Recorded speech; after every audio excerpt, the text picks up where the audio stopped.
Hema committee report ഇപ്പോൾ പുറത്തു വന്നിരിക്കുകയാണ്. ആ റിപ്പോർട്ടിൽ എന്തായാലും ഉണ്ടാവില്ല എന്ന് ഉറപ്പുള്ള മലയാള നടൻ ആരാണ്? അതാണ് നമ്മൾ എന്താ ചോദ്യം. നമുക്ക് ഇവിടെയുള്ള ആൾക്കാരോട് ചോദിച്ചു നോക്കാം, ഏത് നടനാണ് ഭയങ്കര ഡീസൻ്റ് ആയിട്ടുള്ളത് മലയാള സിനിമയിൽ എന്നുള്ളത്. അപ്പോൾ നമ്മുടെ വീഡിയോയിലേക്ക് പോകുന്നതിന് മുമ്പ് നമ്മുടെ ചാനൽ ആരും സബ്സ്ക്രൈബ് ചെയ്തതിന് സബ്സ്ക്രൈബ് ചെയ്യുക, ഇൻസ്റ്റാഗ്രാം ഫേസ്ബുക്ക് ഒന്ന് ഫോളോ ചെയ്യുക. അപ്പോൾ നമുക്ക് വീഡിയോയിലേക്ക് പോകാം.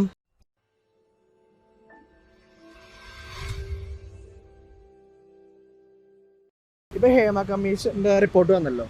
അപ്പോൾ അതിൽ ആ പേര് വരില്ല എന്ന് ഉള്ള നടൻ ഏതാണ് മലയാളത്തിലെ നടൻ? അതായത് പെണ്ണിന്റെ പുറകെ പോകില്ലാന്ന് തോന്നിയിട്ടുള്ള. എന്നാൽ നിങ്ങൾക്ക് തോന്നുന്ന ഈ ആളെന്തായാലും അങ്ങനെ പോകില്ല എന്ന് തോന്നിയ ഒരു മലയാള നടൻ, ഡീസന്റ് ആയിട്ട് തോന്നിയിട്ടുള്ള ഒരു മലയാള നടൻ? മമ്മൂക്ക ദുൽഖർ എന്തായാലും ആ ഒരു പേരിലുണ്ടാവില്ല എന്നാണ് തോന്നുന്നത്. അതിൽ തെറ്റ് ചെയ്ത് ആരാന്ന് വെച്ച് കഴിഞ്ഞാൽ അവരായിരിക്കും, അല്ലാതെ നമ്മളൊരു പ്രത്യേകിച്ചൊരു പേരെടുത്ത് ഇപ്പം പറയാനൊക്കത്തില്ല. ഹേമ കമ്മീഷനിനകത്തും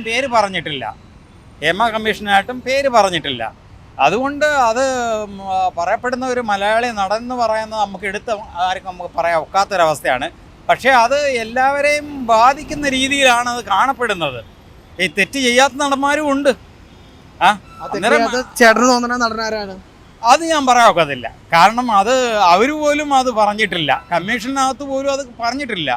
അങ്ങനെ ആർക്കെങ്കിലും ഒരു കംപ്ലൈൻറ്റ് ഉണ്ടെങ്കിൽ അതിന് ആരെങ്കിലും ഇരയായവർ കൊണ്ടുപോയി അത് വല്ല കേസോ കാര്യങ്ങളോ കൊടുക്കുകയാണെങ്കിൽ അവർ പറയുന്നതാണ് അന്നേരെ പറ്റൂ.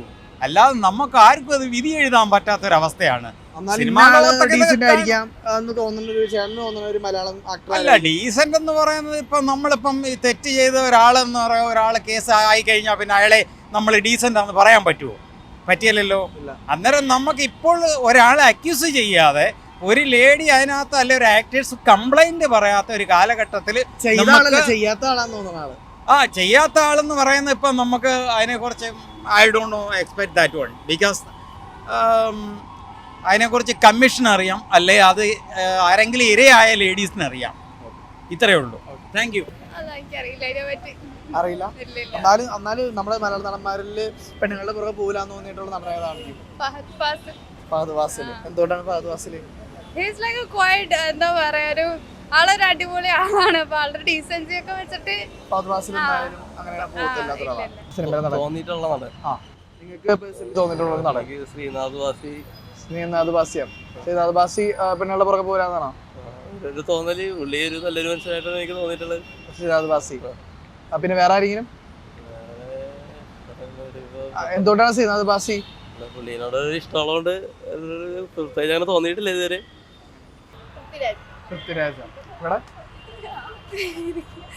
ആ റിപ്പോർട്ടിൽ പേര് വരില്ല എന്ന് തോന്നിയിട്ടുള്ള, അതായത് വുമനെതിരെ ഉള്ള ക്രൈംസിനെതിരെ റേപ്പ് ഒന്നും ചെയ്തില്ല എന്ന് ഉറപ്പുള്ള ഒരു നടൻ നമ്മുടെ മലയാളത്തില്. ഇവിടെ എന്തുകൊണ്ടാണ് പ്രത്യേകിച്ച് ആലോചിച്ചത്? ഇവിടെ എന്തുകൊണ്ടാണ് പ്രത്യേകിച്ച്? പൃഥ്വിരാജ് ഡീസന്റ് ആയിട്ടുള്ള ഒരു മനുഷ്യനാണോ തോന്നുന്നു? ഓക്കെ, ഇവിടെ കിട്ടിയോ? മലയാളത്തില് ഇപ്പൊ ഭയങ്കര ഡീസന്റ് ആയിട്ട് തോന്നിയിട്ടുള്ള ഒരു നടൻ ടോവിനോ ആണ്. അങ്ങനെ ഉള്ള പരിപാടിക്കൊന്നും പോരാന്നുള്ളതാണ്.